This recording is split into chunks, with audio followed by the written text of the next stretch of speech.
भाग एक। रामू और मोती। एक गांव की कहानी शुरू होती है। भारत के एक छोटे से गांव में सुनहरे गेहूं के खेतों के बीच एक अद्भुत कहानी का आरंभ होता है। यहाँ रामू नाम का एक मेहनती किसान रहता था जो अपने खेतों में दिन रात मेहनत करता था। रामू का एक वफादार साथी था, मोती नाम का एक गधा जो हमेशा उसके साथ रहता था। मोती कोई मामूली गधा नहीं था, वह रामू की जीवन रेखा था, उसका सबसे अच्छा दोस्त और साथी। हर सुबह जैसे ही सूरज क्षितिज से झांकता, रामू और मोती अपना दिन शुरू करते। सूरज की पहली किरण के साथ ही वे खेतों की ओर निकल पड़ते। उनके दिन गांव की लयबद्ध ध्वनियों से भरे होते थे। मुर्गे की बांग, चिड़ियों का चहचहाना और गांव के अन्य जीवंत ध्वनियां, और पत्तों के बीच से सरसराती हुई हवा जो उनके काम को और भी सुखद बना देती थी। जीवन सादा था लेकिन मेहनत वाला। गांव के लोग एक दूसरे की मदद करते थे और एक साथ मिलकर काम करते थे। रामू खेतों में अथक परिश्रम करता था और मोती उसका निरंतर साथी था जो उसके श्रम का भार बांटता था। वे दोनों मिलकर खेतों में काम करते, फसल की देखभाल करते और एक दूसरे का सहारा बनते। गांव के बच्चे खेतों के पास खेलते और रामू और मोती को देखकर खुश होते। उनके लिए यह एक प्रेरणा थी कि मेहनत और दोस्ती से सब कुछ संभव है। गांव की महिलाएं भी खेतों में काम करती और रामू और मोती की जोड़ी को देखकर प्रोत्साहित होती। यह गांव की एकता और सहयोग की कहानी थी। भाग 2। गांव की जिंदगी। धूप में कड़ी मेहनत। दिन ब दिन मोती खेतों से गांव के बाजार तक फसलों का भारी बोझ ढोता था। सूरज उसकी पीठ पर चमकता था और उसके खुर संकारे रास्तों पर चलते हुए धूल उड़ाते थे। मोती ने कभी शिकायत नहीं की। वह एक मजाबूत और बहादुर गधा था जिसका दिल उतना ही बड़ा था जितना वह बोझ ढोता था। रामू अपने दैनिक संघर्षों में फंसा हुआ अक्सर मोती के अटूट समर्पण को नजरअंदाज कर देता था। वह मोती की कड़ी मेहनत को हल्के में लेता था, अपने पशु साथी द्वारा किए गए मौन बलिदानों की सराहना करने में विफल रहता था। भाग 3। हताशा का क्षण। रामू का गुस्सा भड़क उठता है। एक दिन जब रामू और मोती बाजार से लौट रहे थे तो एक बड़ी मुसीबत आ गई। बाजार में दिन भर की मेहनत के बाद वे थके हुए और भूखे थे। उनकी कमाई वाली गाड़ी सड़क पर एक गड्ढे से टकरा गई और सिक्कों से भरा एक थैला धूल भरी जमीन पर गिर गया।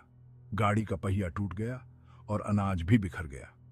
रामू ने डिस्मय में देखा कि उसकी मेहनत की कमाई का कुछ पैसा लुढ़क गया। उसने सोचा कि अब वह अपने परिवार के लिए क्या ले जाएगा। रामू के अंदर हताशा उमड़ पड़ी।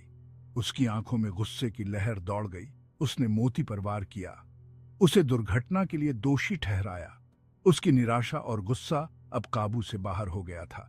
अरे बेवकूफ जानवर, वह चिल्लाया। उसकी आवाज शांत ग्रामीण इलाकों में गूंज रही थी। उसकी चीखें सुनकर आसपास के लोग भी चौंक गए। तुम हमेशा मुझे धीमा कर रहे हो। उसने मोती को और भी डांटा, जैसे कि वह उसकी सारी समस्याओं का कारण हो। मोती रामू के गुस्से से टेकन अबैक अपना सिर नीचे कर लिया। वह समझ नहीं पा रहा था कि रामू इतना गुस्सा क्यों हो रहा है। इस घटना ने रामू को सोचने पर मजबूर कर दिया कि क्या उसका गुस्सा वाकई में जायज था? क्या मोती वाकई में दोषी था, या यह उसकी अपनी हताशा थी जो उसे इस तरह से प्रतिक्रिया करने पर मजबूर कर रही थी? भाग 4। बुद्धिमान बूढ़ी औरत, कृतज्ञता का पाठ। तभी एक बूढ़ी औरत जिसके चेहरे पर समझदारी की रेखाएं उभरी हुई थी, उनके पास आई।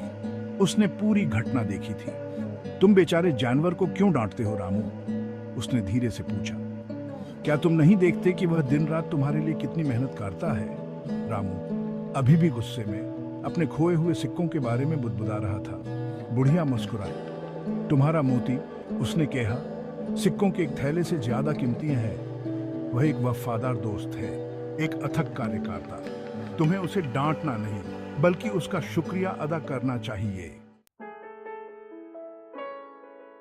भाग 5। दिल का बादलाव। रामू की माफी। उसकी बातें रामू के दिल को छू गई। उसने मोती को देखा जो धैर्यपूर्वक वहां खड़ा था और शर्म की एक लहर उस पर छा गई।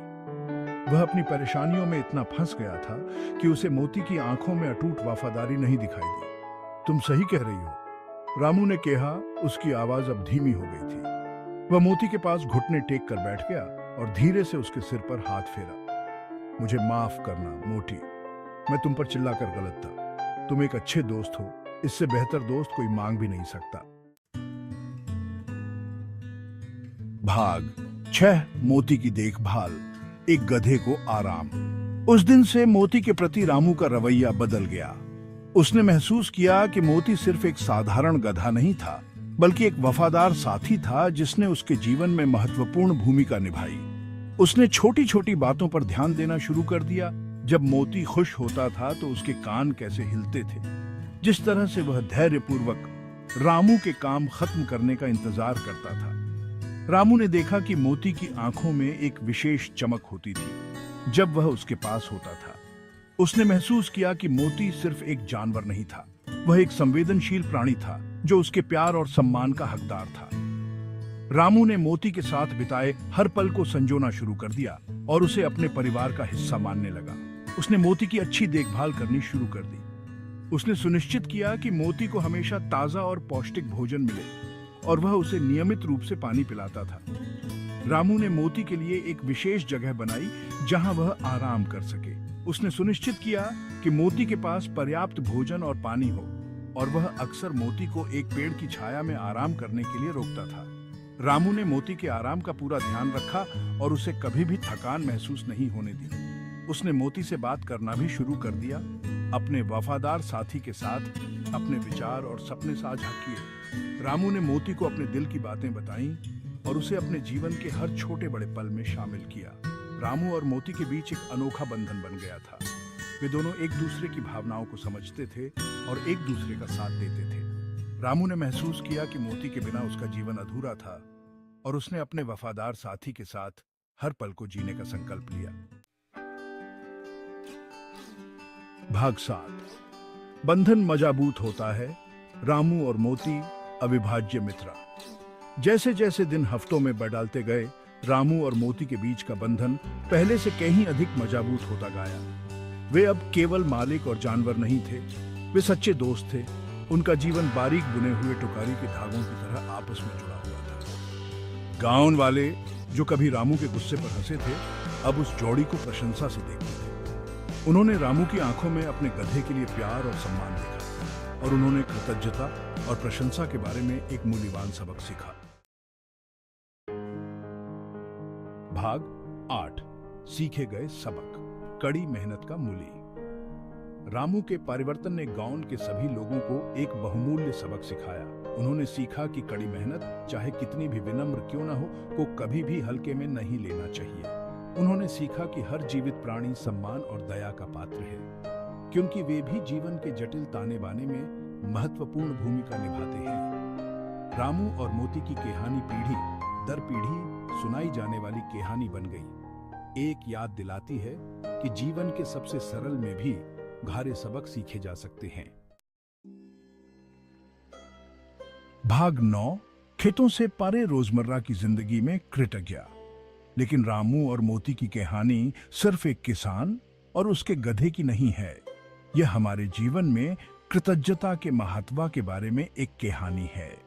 यह उन लोगों और जानवरों की सराहना करने की याद दिलाता है जो हमारे जीवन को समृद्ध करते हैं, जो हर परिस्थिति में हमारे साथ खड़े होते हैं।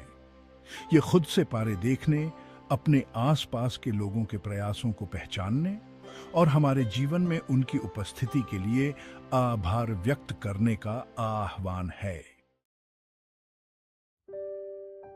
भाग 10, रामू और मोती प्रशंसा की, एक कालातीत कहानी। रामू और मोती की कहानी एक कालातीत कहानी है जो आज भी उतनी ही प्रासंगिक है जितनी पीढ़ियों पहले थी। यह एक ऐसी कहानी है जो हमें याद दिलाती है कि सच्चा धन भौतिक संपत्ति में नहीं, बल्कि उन संबंधों में है जो हम दूसरों के साथ बनाते हैं, चाहे वह इंसान हो या जानवर। यह एक ऐसी कहानी है जो हमें सिखाती है कि कृतज्ञता केवल एक गुण नहीं है, यह जीने का एक तरीका है, खुद को और अपने आसपास के लोगों के जीवन को समृद्ध बनाने का एक तरीका है।